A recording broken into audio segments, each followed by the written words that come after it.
Happy New Year and welcome to another video. New year, new start. Just gotta. Oh, that's quite a nice little reflection. Anyway, yeah, welcome to the new year and lots of new things. Lots of little things have been going on since the last video. So just before Christmas, quite a few of the people involved in Bowman have been riding the bikes quite a lot. Rory was up in Edinburgh and Swansea and riding one of the new Palace R's out in the Gower Peninsula. That's the first time he's actually managed to get any decent amount of time on one, so yeah, he was really happy with. Sorry, coffee. Yeah, he was really happy with how that turned out and how it rode compared to his previous generation Palace. There's not many people that have ridden both. Andy's ridden both generations. Rory's now ridden both generations. I've ridden both generations, and one or two other people have. But it's always good to hear that even those who aren't necessarily very technically minded or focused just enjoy riding bikes for the sake of it. If people who aren't that obsessed about that sort of thing can feel the difference, it's a good sign. I'm not sure what it was like where you were, but over Christmas we had some quite cold weather. It was nice and crisp and clear and beautiful blue skies when the fog lifted, but we did have some really, really cold weather, which meant that we had ice. Road temperatures were kind of 0 or below pretty much all day, which meant if it wasn't gritted, those roads were lethal, deadly, dangerous. As our man Andy found out to his cost. This is what happened to him. So yeah, it didn't actually come off his bike. He'd managed, someone he was riding with had fallen off. He'd stopped, turned around, was walking back down the road to them, fell awkwardly. But you know, the roads were still icy, which is why he fell. Yeah, it made me think perhaps I should explain how I choose my routes in the winter and what I've learned being taught by old hands who've been riding the Kent lanes for a lot longer than I have. This isn't a local specific thing. It's a process you can go through wherever you are. So I'm going to change from this. Yeah, I'll explain a little bit about a safe way to choose routes whatever the weather. So over to that. In this day and age of modern technology, all of the local councils will have their maps of gritting routes online.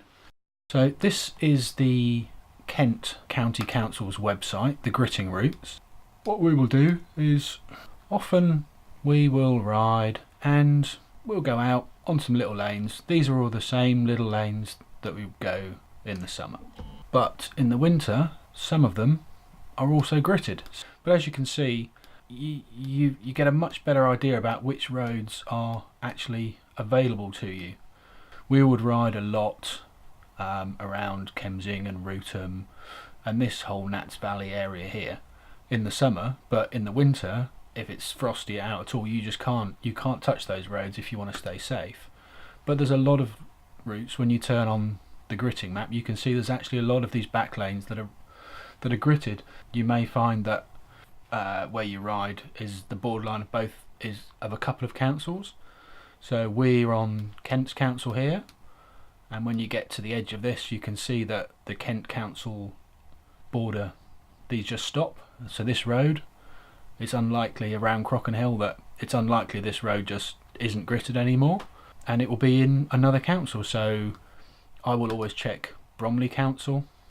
So what you can see is that the Swanley, the Kent gritting limit ends along the Kent border here, and Bromley carries on and does that. So check on the map the routes you use in the summer, check which ones are available in the winter. The next thing you would do is follow Bromley Snow on Twitter, and you can see Bromley gritters will treat routes 1 to 9 overnight in response to frost. And similarly, Gritting Kent on Twitter, and they say they're treating primary routes 2 PM and 4 AM. just because the air temperature is above freezing, it doesn't necessarily mean that the road temperature can be lower than the air temperature. It's possible to ride out in the lanes in the winter, even when it's really frosty, even when it's snowy. If you do a little bit of preparation, just try that, because it'll make all the difference, and you can go out there and you can not end up like Andy with his new pink fashion accessory. I'll put a link up to all these for local riders.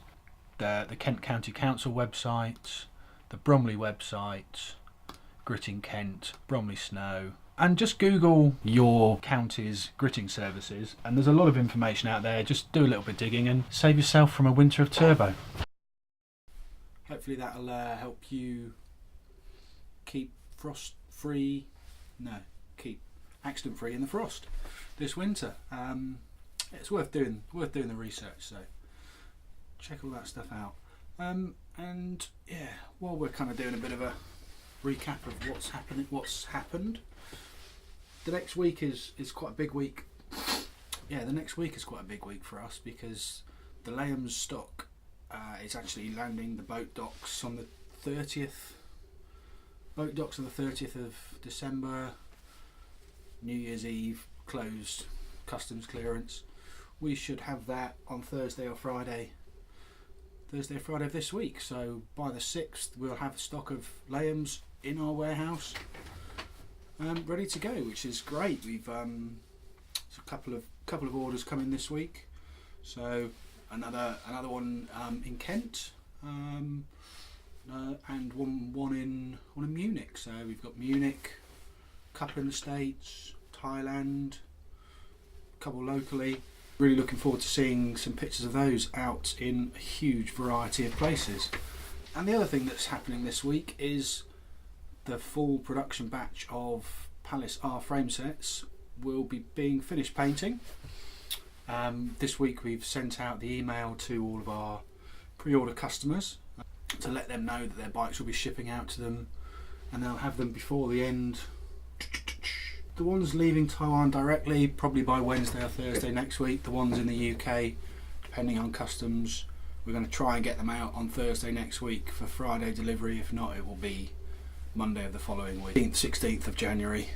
All those customers will have their orders. While I was doing that, I was just about to clean my Palace after some of the dirty winter rides, and I figured what I would do is grab one of the frames from one of the museum roof frames. Please pass that. Do a little bit of a side-by-side comparison. Got this Palace R here, absolutely filthy after being used in the winter. Hopefully give you a bit of an idea of what's updated. So first things, round seat tube, round tube, flares, do like a squared oval, same stiffness but lighter. And because the tube wall's thinner, rather than a bolt-on braze-on or a clamp-on mech on the original Palace, we've gone to a braze-on fitting to protect the tubing on the Palace R. Back from there, you see a pretty standard oval, dimple for clearance, taller. The chainstays on the Palace R, you'll be able to see, you can see they go from triangular at this end. Can you see that? Flat base triangle tall at the bottom bracket end to a much squarer profile here. And while we're at it, very simple round seat stay on the original Palace, whereas the Palace R is wide but flat. Yeah, wide, flat. A beam will bend less the deeper it is, so if you can make something flatter, it has the ability to bend more.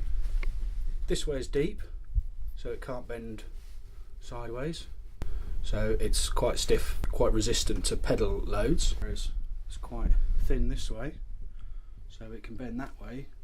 So if this tube here bends like that, seat tube will bend that way, so it's more comfortable.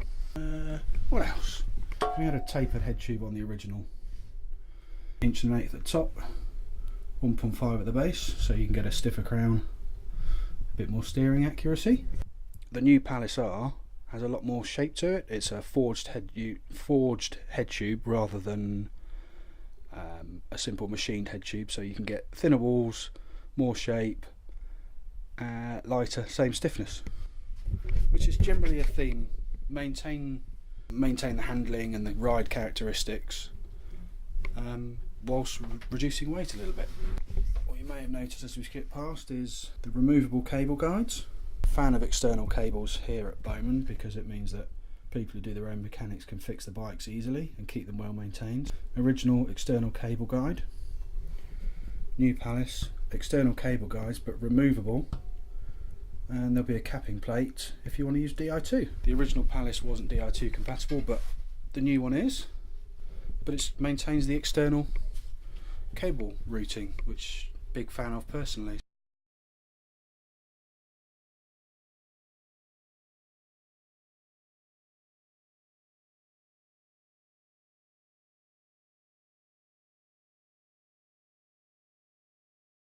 Yeah, lots of other things happening this week. As I was saying, Lames is arriving. I have some of that stuff to build. One of our customers, you fixed? No, you're not fixed. Yeah, one of our customers is local to here, so we're going to help him out. Someone that I ride with on occasion anyway, so he's got to pop over. He's doing a few bits and pieces, so we'll get Malcolm's bike from the delivery, build that up.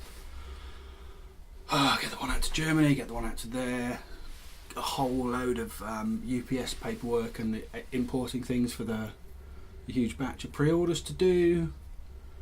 Yeah, so a lot of stuff in the office. Hopefully next week we manage to actually get out on our bikes a little bit more. Graham's back up and running, got a new wheel for his Palace. Rora's Lames may get built up. Go riding with Malcolm.